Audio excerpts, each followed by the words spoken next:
I'm Lisa Dahl, health and wellness coach, and welcome to Getting Healthy Without Rules. This show supports a non-diet, no-rule approach to health and wellness. Health and wellness is a moving target, and we all have different needs and opportunities to find ways to improve it. This approach allows you to make the best choice with the information that you have right now, and it allows you to be present, flexible, and resilient. In addition, I support you to shift from judgment to curiosity and to offer yourself self-compassion. We all need to be a little bit kinder to ourselves. In the show, we have talked about a simple process on how to improve your health and wellness. And while health and wellness is not easy, there are some simple steps that you can take. And the 3-step process starts with understanding and creating awareness of what is impacting your health and wellness. The second step is to create a health and wellness vision plan of what you want your best future self to be. And the third step is finding and implementing actions and behaviors that you can start to put into your daily routine and have them be long-term sustainable habits. In today's episode, we are going to dive deep into understanding ourselves and specifically our connection and disconnection with our bodies, how disconnection impacts our lives, noticing the warning signs of disconnection, and tools to reconnect with ourselves and our bodies. Be sure to stay to the end for this week's practice on how to find the connection back with yourself. Today, I am so excited and privileged to invite Caryl Mix, my first guest, who is an expert on connection and disconnection with our bodies. Caryl is a life and business growth strategist and the founder of This One Life podcast. She enables high-achieving women entrepreneurs and busy professionals to build a business that excites them and a lifestyle they love. She works side by side to design and implement systems and strategies that help them streamline and scale their business and integrate balance and harmony into all areas of their life. Caryl, welcome to our show. Thank you so much. I'm so excited to be here. We have connected on and off over the past few years and continue to find the thing that brings us together. And I think this topic is perfect. So tell me, what is connection and disconnection? There's so many definitions, and there are so many definitions that each of us have for it. But what I find for connection is when I am focused, when I am intentional, when I'm present in my life, in all areas of my life. And it's so easy for us to become disconnected in the world that we live in today. We have our phones, we have all the things that we need to do, all the distractions that are around us. So working towards leaning more into how can we be more focused? How can we be more intentional with what we're doing in our lives and within ourselves?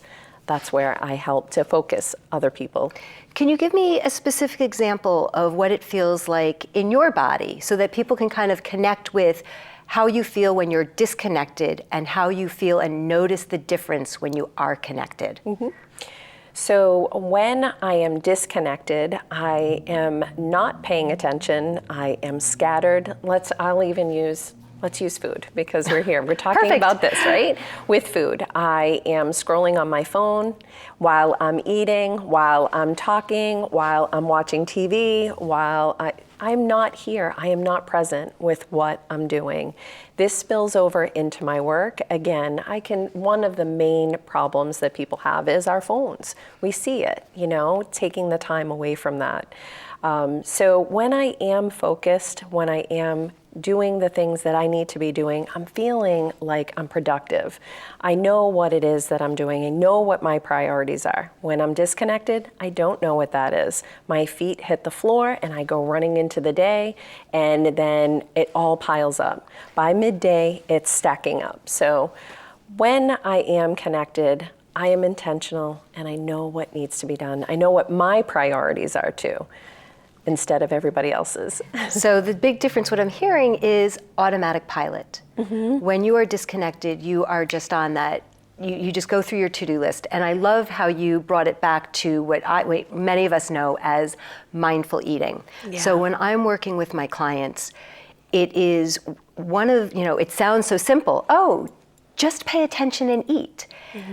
And we are so, we feel like we always need to be doing something in addition to. And what my clients understand is that when they are mindfully eating, that they notice their hunger, they notice their fullness, they notice what satisfaction feels like within their body, versus that going to a movie and you have that bag of popcorn and you're eating and then halfway through the movie you're kind of like looking in and there's nothing there and you're not satisfied. I think there's that, but even the step before that I've been noticing is even in food prep. Without the food prep, without the connection to the food, without the gratitude that I have that this food is here, to experience that as opposed to driving through the drive-thru, which I used to do several times a day, kids in sports. I owned a brick and mortar business, so there was no gratitude in that except just the tasking of eating quickly. And what your body feels like after. And you don't feel the effects of that at all until later when you go to bed and you just don't feel good or you're always tired. So I'm finding, like, even for myself, going through the ritual of prepping, slowing things down, appreciating what I have, thinking about even where it came from, like that kind of mindfulness, it really does have you connect, I think, in a different way and appreciate. Even today before I got here, I prepped yesterday, so I'm celebrating that. We all need to know this. I did it. But when you do it and you accomplish it and you feel like you're ready, you took care of yourself ahead of time. It's like that vision that you were talking about at the onset of having this vision for yourself and being ready for it. It feels so good. And you touched on a couple of things. One is the food story. So even when we are eating alone, because I have a lot of clients that spend time sitting and having that eating experience and they feel lonely. What we talk about often is about, what is that food story? Where did your food come from? How many people have touched it? Who produced it? Who grew it? How did it get there? So that you can start to be more connected. And as a former caterer and cook, part of eating is the cooking and the prepping, and I know it is hard for some people to wrap their head around cooking and prepping. That is also part of creating the satisfaction in the meal. Yeah. So as much as I love to meal prep and cook and have a relief of the second day that food is ready to go, I actually end up having a greater experience and more enjoyment out of that meal when I have prepped it, cooked it, chopped it. My partner and I typically do those things together. So it is a time of being present and being connected. Yeah, it feels so good. Why do you think we are so disconnected from our bodies and our lives? So many reasons. So many reasons. I'm going to say that, I think, for every answer. It feels that way. But we're all individuals, and we all have our own stories and reasons. I think society, there is a lot of societal pressure on go, go, go. Just keep going, doing the thing, on to the next thing. What has been modeled for us? I was raised with somebody who didn't food prep. We didn't have that. So consequently, I brought that forward. So it's a matter of looking for what it is that you want and need, right? So there's so many different reasons. Avoidance, we want to avoid it. Maybe something is painful. Procrastination, all of these things, but awareness is the first step. And until we become aware and we start to question or even know that we're doing it, because if this is what we've always done, then we will just keep doing it. A lot of us are in survival mode right now. Look at the world that we're living in. Look where we just came from. That effect now is not so much that survival because things have settled down, but now there's this numbing effect that we're still experiencing, or this little jolt, So it's now time for that reset, and what a perfect time. Today's the first day of spring, right? I know. And, you mentioned, awareness. That is when I work with my clients, sometimes, we'll set goals and the goals may or may not be met. What they come out with was, I noticed, I became aware. And they'll say, oh, well, I just noticed, or I just became aware. Yeah. They don't understand, it's helping people understand that the awareness is that first step to key connection and to be embodied with themselves. That's the breakthrough. And a lot of times they're expecting this massive change when in actuality, it's the small, tiny steps done consistently that are going to change it. But of course, when we do finally take the time to reach out to get the help that we need, the expectations that we put on ourselves sometimes are these big, massive changes. But the wins are in the small steps, the awareness. That in and of itself is a breakthrough, I think. The other thing is that there's so much judgment around, if somebody called you and you said, they said, well, what are you doing right now? And you said, nothing. Then you have that judgment that I'm not busy enough, I'm not worthy. We have this false belief that we have to always be doing something to have value and worth. Mm-hmm. And we know that's not true, that being better within themselves is having some space and grace to just be, and to model that for those around us, to give ourselves permission to be able to just enjoy that moment in time. Yes. It's a practice. How do we reconnect when we are living busy, distracted lives? First step is that awareness, looking around. Where are the areas in your life where enough is enough? I just can't keep going. And a lot of times we are more aware of what we are sick of than what it is that we want. So I know with my clients, when I ask them, what do you want? What do you want? I don't know. They're just on that autopilot so much that they don't even know what they want. So becoming aware of what you want. And one of the first things that I do with people that struggle with, I don't even know what I want. I'm so busy doing everything for everyone else except for myself, I don't know. Write down what it is that you're sick of. Write it all out, let it all out, and then flip the script. Because almost always on the other side of all the stuff that you're sick of is really truly what you want. And then deciding what the priorities are and knowing. The other thing too that I notice is that a lot of all or nothing thinking goes on for us. And it's all or nothing instead of this and. And I am a total this and because I want it all. I talk about my clients is that it's not about the A, it's about getting the C, because then you have moderation and you give yourself permission to be flexible. Yeah. Living in the gray, we think gray is such like a blah place to be. Gray is the sweet spot because it's not the all or nothing. Yeah. I discovered the and word a few years ago, and it has made a huge difference on how I approach so many things, because it's not the but. We don't want to disqualify what became before it. We want to be able to connect those two things. Yeah, for sure. When we do stay consistently connected, how do we stay consistently connected? What does that look like? I guess we kind of even talked about that. It's the small things. So can you give some examples on how somebody can practice being consistently connected? Sure. It's in the small habits, I think, and really looking at which habits feel really good and which ones don't. And for myself, I track. Tracking is everything for me, and looking at, and I also make a game out of it. I really do. Now it's like once you start to see something as you're tracking it, you can start to play with it. And it's funny, when my daughter was younger, she used to have streaks with, I don't even know, it's not TikTok, but whatever it was, something where they would show up each day. There were times where she didn't even like that kid that she had a streak with, but she did not want to break that streak.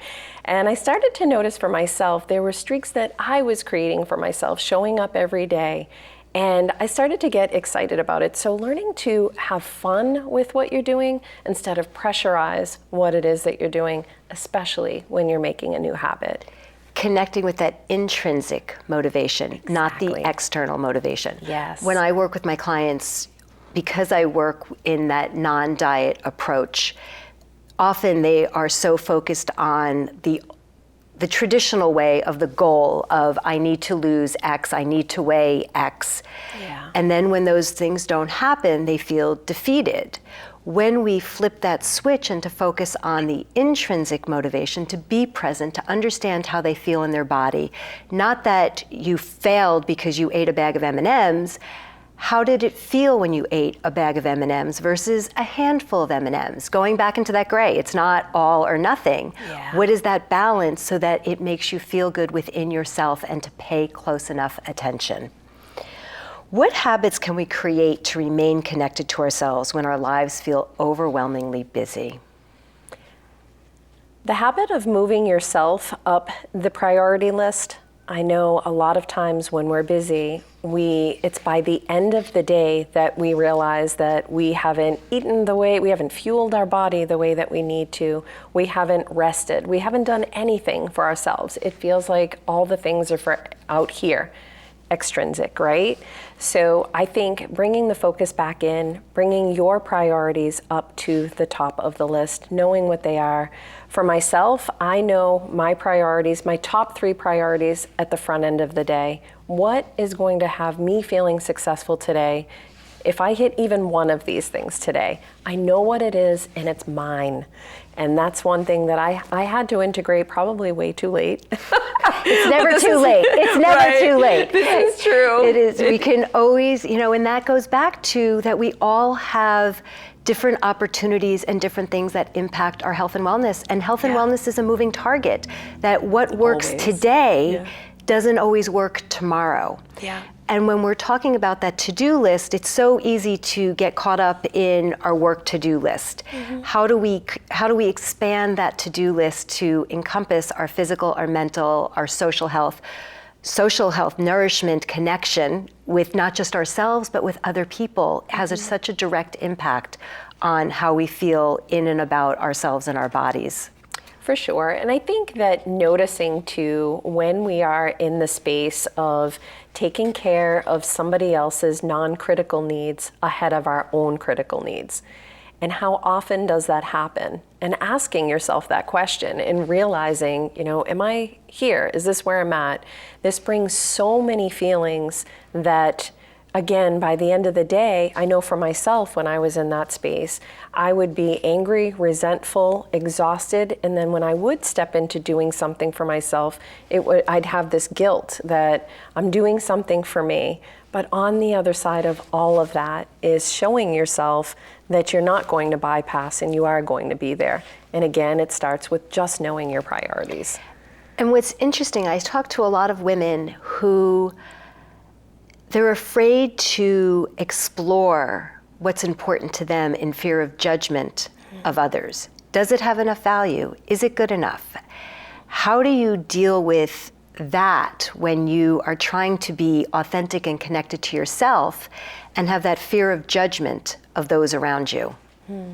I think the judgment, the first place to start to look at is your own judgment. It's your own judgment of your own self, and then whose voice is it really in that judgment? And then what does it feel like to push outside of those boundaries? Because again, there's an expectation, there's a past situation that somebody said something, almost always, and it's not your voice. And then finally, is it true? I think that it's Byron Katie. The work is part of, one of the questions in the work is this absolutely true? And almost always it's no. Where did you get that story from? Exactly. And we all have that opportunity to rewrite their story. I know you do a lot of vision planning with your clients. Mm-hmm. Tell me what that looks like when you are trying to put in connection into their vision plan. Well, I always connect them to 6 areas of their life in the work that we do. It's the mind, the body, your heart, what is happiness for you, your soul, in your relationships, your business, or the work that you do, because we spend a lot of time there. And then finally, celebrating. I don't think that we celebrate enough, and I think, especially as women, we're taught not to brag or not to say the thing out loud. And that is where we're missing all of our self-confidence and our self-esteem as we go running right by that big win that we just had onto the next goal. Like we checked that box. Yeah, we're not even looking or feeling it in our bodies that we finally did it. So definitely connecting them to those areas so that they know, like, this is mine, this is for me. It's the intrinsic work first. When you celebrate, when you connect with that joy, that's the thing that you're going to repeat. That creates that intrinsic feeling of wanting to go back to it. So today we have talked a lot about, being connected, and I loved how the conversation really supports the three simple process that I talk about is creating awareness, thinking about where you want to be, and creating those small action steps. And, do you have one tool that you would like to be able to share, or a practice that you could tell our audience on what they can do to become more connected with their bodies this week? Of course.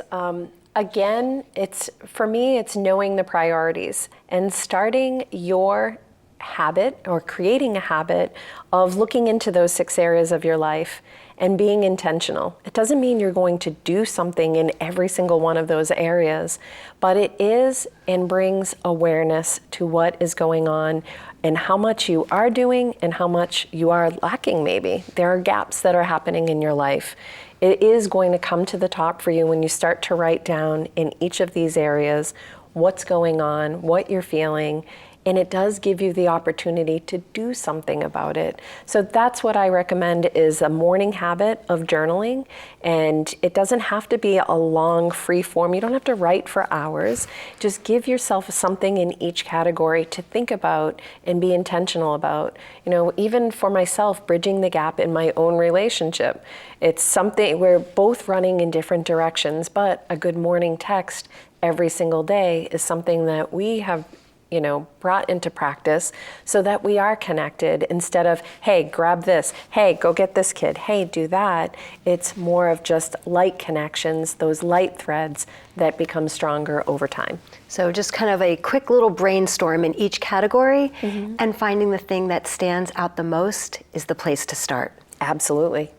Well, thank you so much for being my guest, and I know that we can continue this conversation, and hopefully you will come back, because I know that we share other similar content that we can really unpack and dig into. Absolutely. So if you are looking for like-minded people and would like to be part of a community and find education and support, I would love to invite you to join my free office hours, my monthly conversations, and I would love to get to know more about those of you that are listening.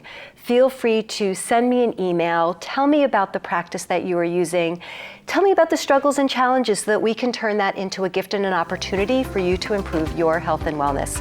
Please tune in next time for Getting Healthy Without Rules.